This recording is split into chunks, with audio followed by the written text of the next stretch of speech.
Kinshasa to Atlanta is literally it's different. It's different. It's a big. I mean, the language already. It was I grew up speaking French, so I had to learn everything here. Makumbi right here was helping me order when I when I came to SCAD the first time because I did not know how to speak English at all, man. Because I learned everything at SCAD, and after that, I started taking my major classes. It was tricky, but we got it there. And then now I did my residency. Now I'm an ambassador at SCAD. And how old were you when you came over?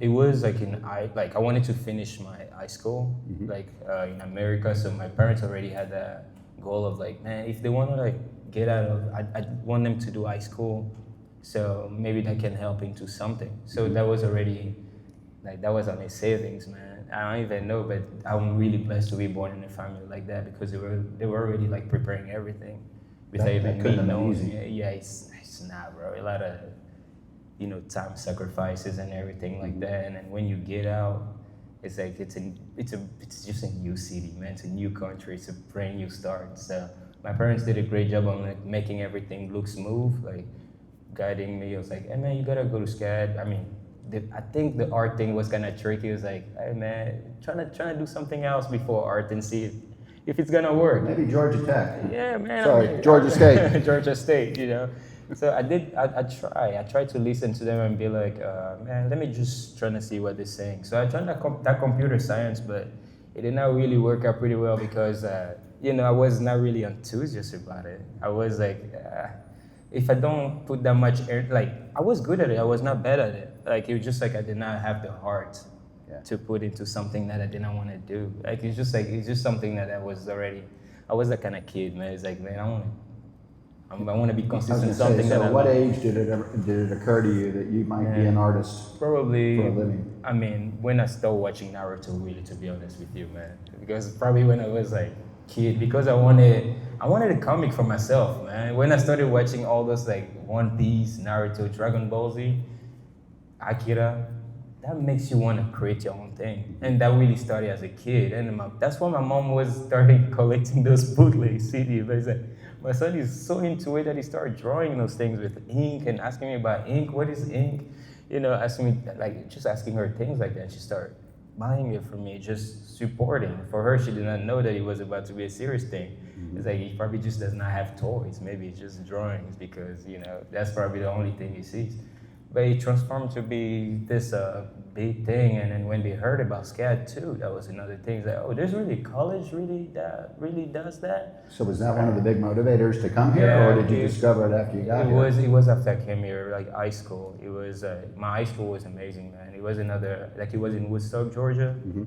So they were like always like looking at who was good at something, and they saw that I was the artist who was always drawing, like the kid who was always drawing in the corner.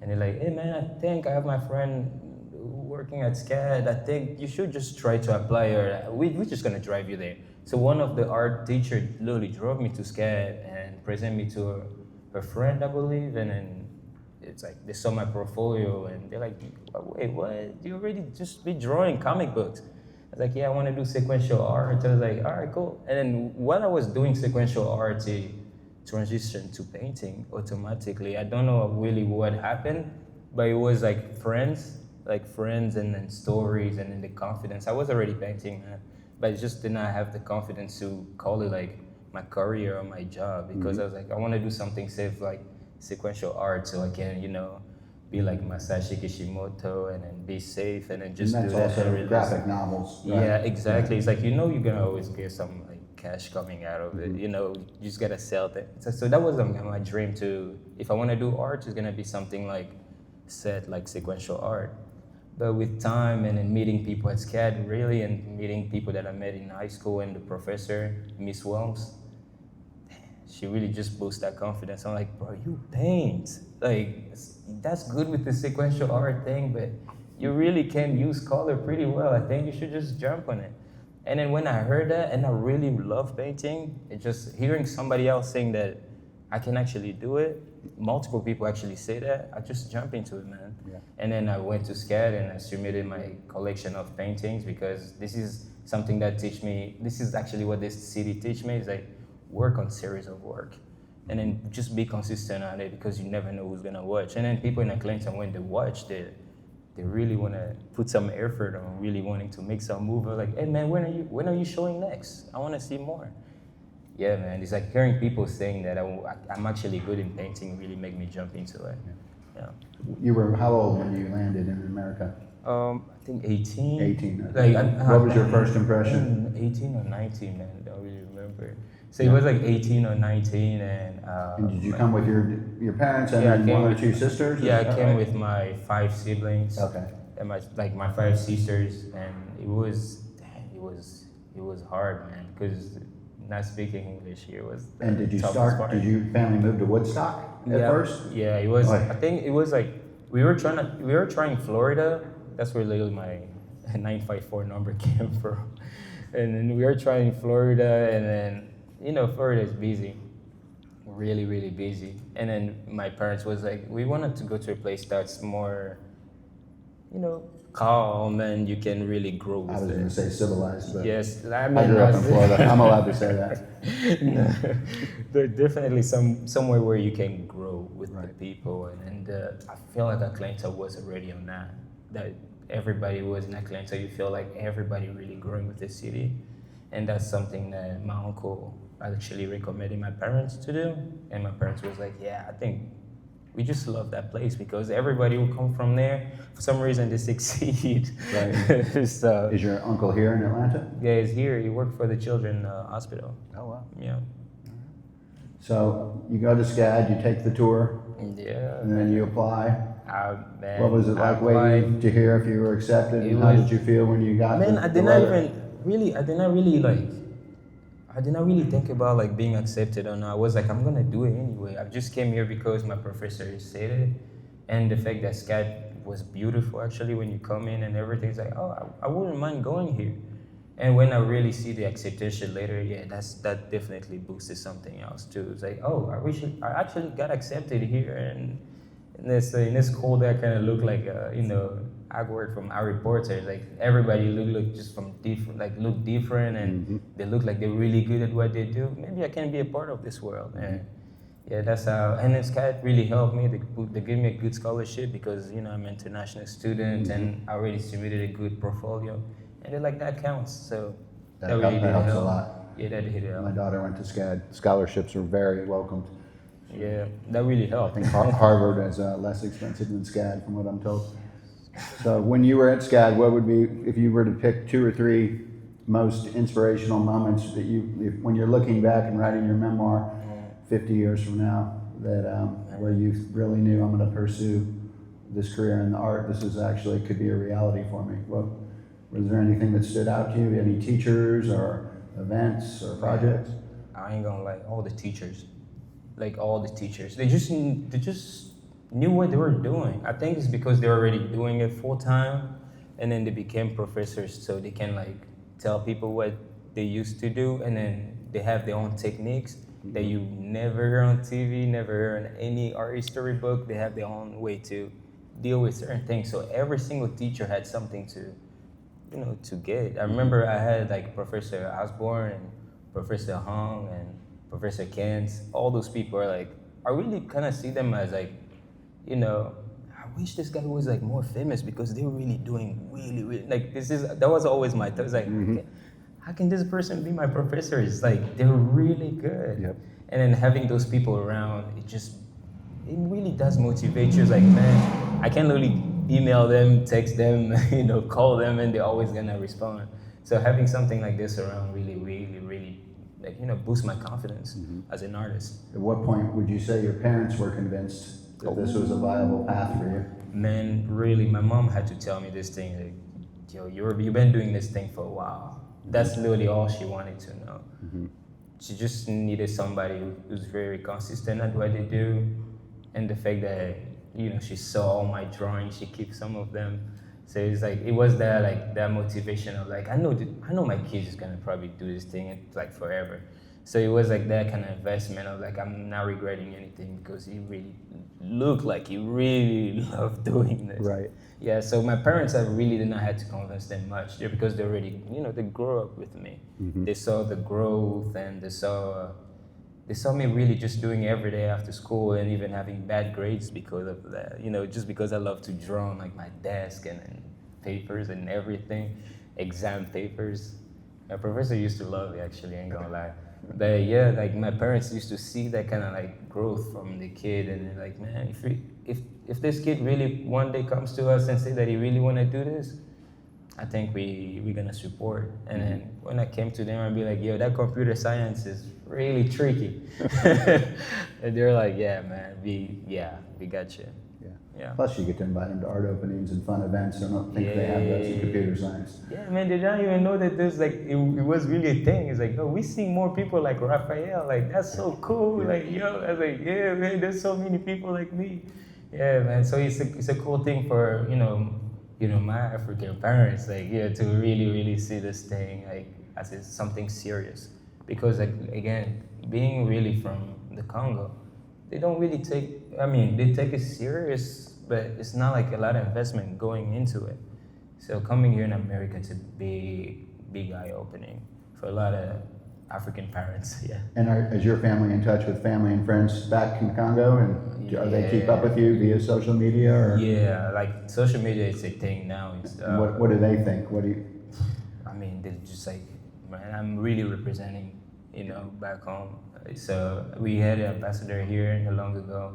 So it's something like that was like, man, just keep doing it, because everything that you're doing, those kids are really watching it. The fact that you're just painting about them, talking about them being dreamer, which they really do, it's just like helping them so much. Even if the war was not happening, I will probably like go back and like talk to different schools and everything. That was like the plan. That was what a lot of teachers saying. Oh, we should come to my school so you can give a talk to those people. So it's like it's that kind of thing that I'm getting from back home, like through social media. Social media. Well, that's what I was going to ask. Have you been in touch with any young artists who you've never met through social media who you've inspired and now they're planning to follow in your footsteps? With social media, a lot of reach out, DMs, and be like, yo, I look up to you. I've just been following you for a long time, and now I had the confidence to reach out. I get a lot of texts like that from a lot of Congolese kids, which is like, it boosts my confidence, bro. It really does. If you could own 3 paintings by 3 artists in history, who would the 3 artists be? Man, it's really owning the original first page of art. No painters, bro, actually, on this list. Actually, probably one. No, one mask. Do you guys know Art Kolo? I don't know if I'm pronouncing good. This artist is from the Congo. He does like mask, like very, very cool futuristic mask. I'm pretty sure, like when I came here, it's somebody that I saw that he had that big confidence.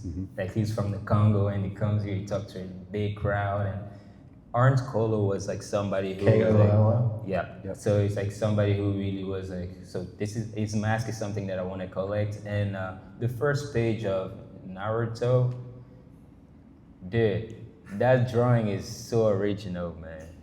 Like that one's gonna be cool to have it. And in one of the pieces, like whatever, maybe Takashi Murakami, whatever of his work, I think original work now of his students, but his work, that's something that I really want to own one day. Yeah. And he was a printmaker, of course. Have you done any printmaking? Yeah, printmaking. I mean, when you take a school, like classes of printmaking at SCAD, because the SCAD kind of take everything, it does make you want to jump into it. It's like, it's so easy. You just like, for somebody who like paints all the time and seeing, something happening with just like one, you just put one color and you put another layer and put another layer and you create a whole piece. It was like, man, it's saving my time. So that's the most impressive thing about printmaking for me. But I remember Takashi Murakami, he was actually doing painting before jumping into printmaking. So his painting, that's something that I want to own, not his printmaking. Right. Yeah. Smart collector. What was your first show in Atlanta where you really started boosting your confidence? First show, man. I remember it was at my apartment. Yeah, I remember. What was that like? Probably two of you guys. Yeah, two. Yeah, man, it was literally at my apartment, man. It was like, oh man, I think I know a group of artists who can show up to this, and I just want to have good time with my artist friends, and then I just put all of my apartment, like just my work, my new series of work, because that's when I started working on series. So I'm like, my whole room can just look like this one world that I created. And then I put all my work on it, and people really did love it. And it did feel like a gallery tab and apartment complex. So people really did like it, and it's something like that really was like I gotta do it more often. And I think in 2021, me and my friends we got together, like my friend Mag, Jalen, and my other friends who are not here now, Jai, and multiple other. We just Yoon, we got together, and we were like, let's create something that can like more of this where we just get people in one room, and it's not just a bunch of artists, but it's a bunch of like people like art lovers. And then we start doing it monthly in different places at Pond City Market, and it was just like we're going to different like stores, and we're like, hey, we do gallery stuff, we do painting things, and we bring artists together, can we like showcase here? And then we used to have like the first one that we had, it was Steven at it used to have like a store or a theater actually called like a roll call theater. And then we started with him, and we went to the Limelights Theater. So it was like we moved all over the place just because we had footage kept, and then we were just sharing it all over the place, and we were just bringing hype to places that people never really see before. Like, I remember a few of those. And they were Yeah, happenings. They weren't just art shows, they were happenings, weren't they? It was really food. music. Yeah. It was like it grows with time. I think you start coming there when we start feeling more comfortable, and then we know that people will always come over because it was something that people actually were expecting. Yeah. So yeah, man, I think doing it at my apartment really boosts something that I didn't even know about. Yeah. Yeah. And you just spent some time in New York last year, right? Yeah, it Was that your first? No, it was in 2023. That's when I went to New York, and man, looking at I went to different different artist studios, and I saw the gigantic piece that they were. That's when I was like, I gotta work on big pieces. And then when I came back to our clients, I was like, I'm just gonna get stretch canvases and then not even framing them and just like paint on it. That's when it started, when I went to New York in 2023, and then I met some amazing artists from SCAD who graduated, and now they have their atelier and everything in New York. They have their live set, and I met them, and they really said, hey dude, you just gotta work big. You really just gotta work big. And then that's when it really did open a new door in my brain. It's like, hey man, this is really something that I can do, like take all my small pieces that's very detailed and then just embellish them and make them bigger. I'm surprised to hear that for New York, because everyone has small apartments. I know, right? I don't know where they sell those big paintings in New York. You know, when you go to artists' studios, different. You're seeing all those like huge pieces that are not collected, you know, and then you're like, this is something that I want to see, because like you when you go to galleries like yours, the Sun ATL can present something like that, or a museum can present something like that. So I want to do big work for people to really see. Collectors can collect it if they have the money, but it's really about like who's really willing to show it. Yeah, it has much more impact. Much more, for me at least. Do you have aspirations of having a show in New York one day, or are there any other American cities that you want to visit and think about? Yes, if they call. If they call. If they call. I love Atlanta, man, really. I really do love this city, but if they call, why not? But, New York, but if they call for it. Yeah. Any other cities that you've been dreaming of visiting? Man, I really went places, man. So, maybe New Orleans. You have not been to New Orleans? Yeah, I've never been to New Orleans. Yeah, we need to rent a bus, guys. Already said. I've never been to. We talked about that, didn't we? Yeah. Yeah, I've never been to New Orleans. Yeah, that will be new. Yeah. Yeah, that will be new. I think you'll like it. Is anyone who's been to New Orleans? Almost everybody. Yeah. All right, let's make that a goal for the new year. Let's do it, man. There's a couple galleries down there. Hey, I heard that too. Yeah. That's the reason why I want to go and check it out. Yeah. For real. And a little bit of music, A lot of good music. other fun things. So, what are you working on right now? You just finished a huge body of work on football, which is beautiful. Yeah. Are you continuing that series? You got some other stuff No, happening in the studio right now? No, yeah, we're moving on to something new because I really had to compromise with this series because it's like a huge, like the World Cup, it's huge. And the fact that my country was a part of it, that's the reason why we jumped into this football. And the fact that we had so many dreamers, like I say back home, it was just the opportunity to work on this series of football pieces.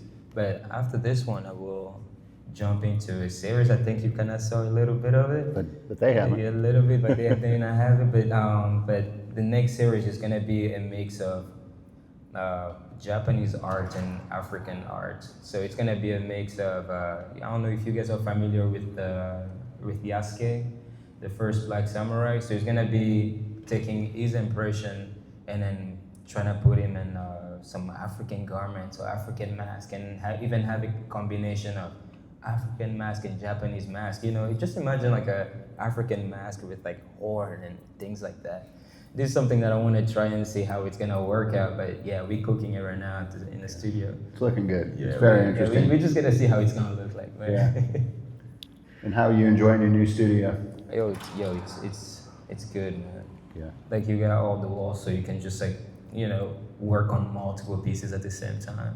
I moved there like 2 years, a year and a half ago. Coming up on that. Yeah, so it's been a blessing. And you got a couple collaborations going on with your studio mate? Yeah, Scott is the guy who blessed me with the studio and is the one that I'm doing a collaboration with him right now. And that's serious. I think you guys really are gonna like it. Tell them about this. It's a cool collab. It's a series that inspired by my sketches. It's like I've been doing a lot of sketches over the years, and Scott saw one of the sketches and he's like, dude, imagine if we can like just get those things and then put on the canvas. Because if you guys don't know Scott's work, Scott is a collage artist. I mean, I like to call him. He goes by the name Eben Dunn. Yeah, Eben Dunn. Yeah. He does a lot of collage, and his collage is mind-blowing. If you guys look at it, sometimes you don't know how he really put it together. And then when you put the glassy thing on top, it's just beautiful. And when I look at his work and I look at my work, it's like, we should do something. And I was so down into it because it's like I was always trying to find a way to show my sketches to the public, because like the sketch is always the thing that the artists always like to keep in the background. But the fact that you just say that I can actually get your sketches and make an art piece out of it, that just blew my mind. And we created the first one, and everybody would come to my studio, honestly, like it the most. I had my sisters come to my studio. They did not even look at all those detailed paintings that I've been doing. They just went to those sketches because it brought them back to what I really used to do full time. Those black and white ink drawings. That's something that I think a lot of people will really feel connected with me. So yeah, that's coming up next. I cannot wait. It elevates the sketches to another level. Yeah, it's a different level. Yeah. So, do you want to share any bits of inspiration or advice or anything before we open to questions? Man, inspiration is I'm getting inspiration a lot from my country right now, and especially with the new series, a lot of Japanese culture, like clothes and everything. This is what I'm searching about. This is really the most inspirational thing for me. So if I have to give an inspiration to another artist right now, it's just really work on body of work. If you look at every other artist quote, they always go back to build a body of work, and you never really know who's watching. Exactly. You just never know. And when you do that and then you create a series of work, I was telling my friend right there about creating a series of work. It's really good. Like it was the change into what I was doing. That's when people start taking me a little bit more serious. It was like, it does just not work on one piece and different subject, but it's working on one subject, but it's spreading it. Yeah. So that's something that people really did like. So yeah. It's really important for any artist right now to just work on the body of work, but series. It's really important. There's a reason they call them working artists. Yeah. You got to do the work. Does anyone have any questions? Question? Hi, hey Hey, Raquel. I really love your painting of Pele over there. I find his story captivating. I mean, he started playing football as a child, kicking around socks filled with newspaper, Yep. and then grew to triumph as what I think is the greatest soccer player in the world. For me too. As I viewed some of your paintings over here, I noticed you exalt children, and in these paintings they're playing. I'm curious as to how do play and exploration align with your dreams of the end of child labor exploitation in your country? Like the whole series of work right now, like the whole series is called Dreamer, and it's really talking about those kids. Hopefully, because I know all they dream is to, stop all the suffering. It's really talking about kids who are really just dreaming every day. Because right now I had to compromise with the FIFA World Cup and everything. Of course, talking about my favorite soccer player Pele, but Pele was somebody who really did open door for a lot of African kids to be inspired by his story, especially with the movie that came out, documentaries and everything. With all those documentaries coming back home, like because I grew up watching Pele's documentary, and I remember my dad was like, "Hey, yo, you gotta play like Pele." It was always something that every parent was telling the kid because Pele was that kid that really elevated his country. A lot of people start noticing what Brazil really is because of what Pele was doing in the field. That's the same thing about this whole series. Like hopefully, the Congo can get his Pele or his Cristiano or whoever. So yeah, that's really the entire series. It's about all those dreamers, and hopefully, you know, this series can make an impact. And because the series before this, it was Little Kings and Queens, and he was talking about child labor in the Congo. So this one is just a transition to something a little bit similar, joyful, but it's kind of in the middle. So yeah, Thank you. of course. And you were raising awareness of a lot of the atrocities going on back home with an earlier body of work, I recall, that we showed. And didn't you receive a letter asking you to stop? Can you talk about that? I don't even want to talk about Okay. it, man. I don't want to be like, I want to just push this narrative a little bit like more out there. But that helped me keep going. That's the reason why we never stop. And we just had dignitaries from the Congo right here in this room a few weeks ago, and you met with them. And yeah, she came and checked out. The ambassador came and checked out everything, which it was like super cool to have somebody who really represent your country in a big level. Like when the president is not there, she's there, and the fact that she was here and just checking the work upstairs, downstairs, and be like, "Oh, you're really representing out here." I was like, "Wow." You're representing the whole entire Congolese community, but you tell me I'm representing that meant something big. So, yeah. that was fun. That was a real spur of the moment. Thanks to the Rialto, the dignitaries from Congo came over when they knew they were playing in Atlanta. Yeah. We got a call a few days ahead, and they said, "Hey, they just rented the theater for their event. You think Raphael would like to come?" Yeah. I think he might. Yeah, that was I don't know if I have to call it random or blessing, or I don't know how it was, but it's a beautiful blessing that just Yeah, all the things that had to happen for that, just first qualify for the tournament, which they did at the last minute, and then be chosen to play here. Yeah, and England it was meant to be. Divine intervention. Come on, England. That's right. We don't have to talk about the World Cup anymore. Thank you. Any other questions? I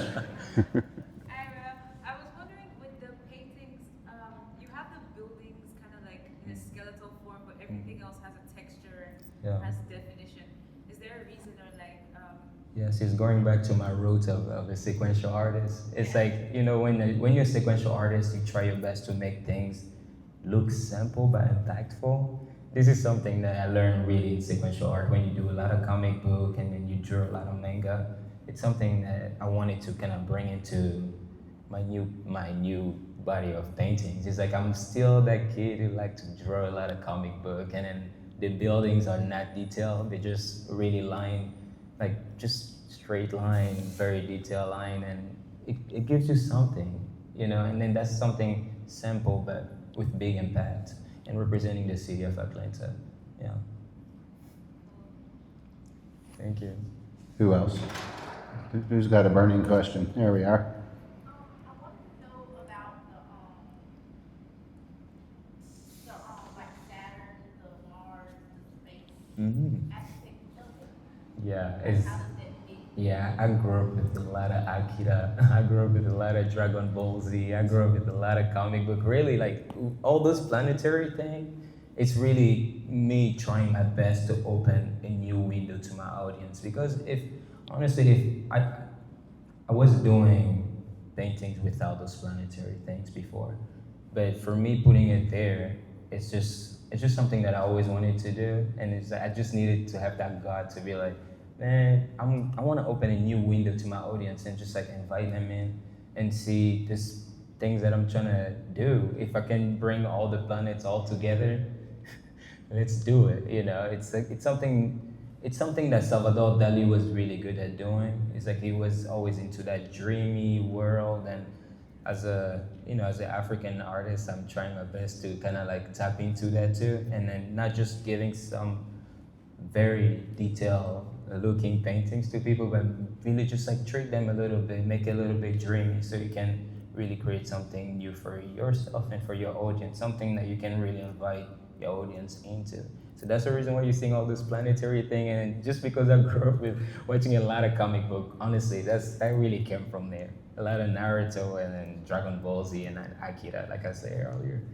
Yeah, we live near Busch Gardens in Tampa, so. So crazy. Yeah. Yeah, that really did inspire the entire series. It's like, what about if this, elephants are in my own world? It's just like you're bringing those people from this world or those creatures from this world to your world, because that's what I did with the series of pieces that I did with multiple artists. That I call it Icon, but it was the same concept of bringing all those iconic people from our world to that one, legendary series that I call, Icon. So I remember the first artist that I did was, I think, Post Malone. That's when I did it. I kind of invited him to my world too. It's like I did him, and the next one was Black. If you guys are familiar with the artist Black, I think all those artists had to be a part of that one series or that one world that I created. Yeah. So it's really, really amazing to just create a world of your own, and then just honestly meditate about it first, and then just create it and invite your people in. And really stay consistent on that. That's really, really important. Favorite animal? Ooh, man, I love a lot of animals, man. I mean, you grew up around, you saw a lot more than we typically see here. Damn, man. You can't say cat or dog. Nah. Man. And right now, my favorite one is like, just because I'm working on this next series, I think I'm going with Panther. Yeah, just because it's gonna be a very big deal for the next series, so I'm going with the Panther for that question. Panther. Yeah. Yeah. Cool. Yeah. Speaking of icons, welcome, Jim. Jim Alexander, man. Legend, Thank you so Jim much for being Alexander. here, man. We're on questions now, Jim. Have you got any questions for Raphael? Legend. No. Anyone else? Any questions? So we were coming in, just headed to Myrtle Beach for a family vacation, and just looked up art in Atlanta, coming from Nashville. Art in Nashville, it popped up, and Wow. my daughter is a artist. It's her second year in college, and just trying to find Congrats. her some form of inspiration.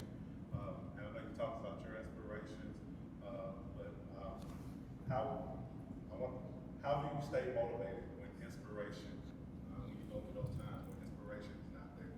How do you stay motivated? Man, family, bro. The fact that she have you, that's the only thing she really need. Because every single time you go to those like down moments, it's always your family always see it, even though you wanna hide it. It's like, man, nobody's seeing this, but your sister really says that, man, keep going with that thing, man. Do the next show. Let's see how it's gonna work. It's like, it's always that motivation that family and friends, it's really people around you, and it's really, when you have a series of work that you're focusing on, and you just focus on that, and then you have your family to support the same thing, That's all you really need. They're the biggest supporter in anybody's like in any artist's life. It's always the family. That's supposed to be a big deal. It's a like she's gonna be safe with you, man. And how do you handle criticism? Because my thing is we give her that, but we also very critical. Yeah. Because we see the beauty in her work, we see what she can be, but we push, and sometimes maybe we push a little too hard. Yeah. How do you handle criticism? Because we give her that a lot as well. Oh man, it's just like work. Just let her work sometimes. Like because when you criticize too much, to kind of like block that creative thing that we still. I remember my parents, of course, they were criticizing too when my work was not as like right now. They were like, "Hey man, you should do better. Like, look at the other person. They some, it's always something like that. But when I built the confidence really, that's when my parents was like, "Oh, I think whatever he's gonna do, it looks like he got it." Even though they were not understanding in the beginning, but later on they start understanding it and they start tapping into it. They start asking questions about it, which I never knew that my dad's gonna be like, "Hey man, what is this planet thing about?" I'm like, "Yo, you remember the comic book that mom used to buy?" Things like this always come up later on. It's like parents always get it later on, or people who critique you right now. If you just like, you tap into your own thing, it will just get it. It's really about that confidence again. It's like you build that confidence, but people will always understand it later if you really know what you're doing. Yeah. And don't worry about the critics, because if you think about your favorite artists now, whether they be musicians, the greatest musicians, actors, painters, they have critics even now, and everyone knows they're great, and that people are going to still criticize them. So Always. if they can be criticized, then I think none of us are immune from being criticized. So don't let it bother you. And going to a school like SCAD too, school kind of put you into that when you get like, because we sometimes have critics, when you have all those students talking about your work, everybody have their own, thought about it, that can help too. That can, you can get the good, critics out of it, and then just not like, I don't like sometimes to be too emotional about those like critic things. I just get the best one and I just improve my series of work. It's always been like that. Just take the best one, you improve. The other ones is like, oh, this is way away from what I'm working on. I'm gonna just put it on the side. But those, when you know what you're doing, the critics are literally nothing. Like literally nothing. Yeah. Sometimes that can be a motivation too, going back to your initial question. Yeah. Any other questions? Oh. Okay. I think we're done. Well, just in closing, to remind everyone, this is the final night of this exhibition at the Rialto, and then they're going to close for renovations. We're going to come back in September with a new show. But if you'd like to see more of Raphael's work and other artists, the Sun ATL at 399 Edgewood is open Friday and Saturday this weekend and next weekend. You can see Raphael's work.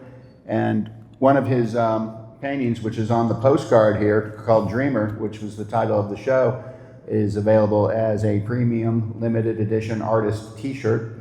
And there's a QR code on that table there. If you would like to order one, the pre-sale they're $35. They're super premium, printed here in Atlanta. You can order one today or tomorrow, and we will be shipping in 2 to 3 weeks. We can ship, or you can pick it up for free at the Sun ATL. So I encourage you to do that. It's going to be a beautiful shirt. Yep. And thank you again to the Rialto Thank you Theater so much. for having us, and thank you, Raphael. Of course. And especially thank all of you for coming and supporting. We appreciate Thank you you. guys so much. Thank you. Okay? Oh, and my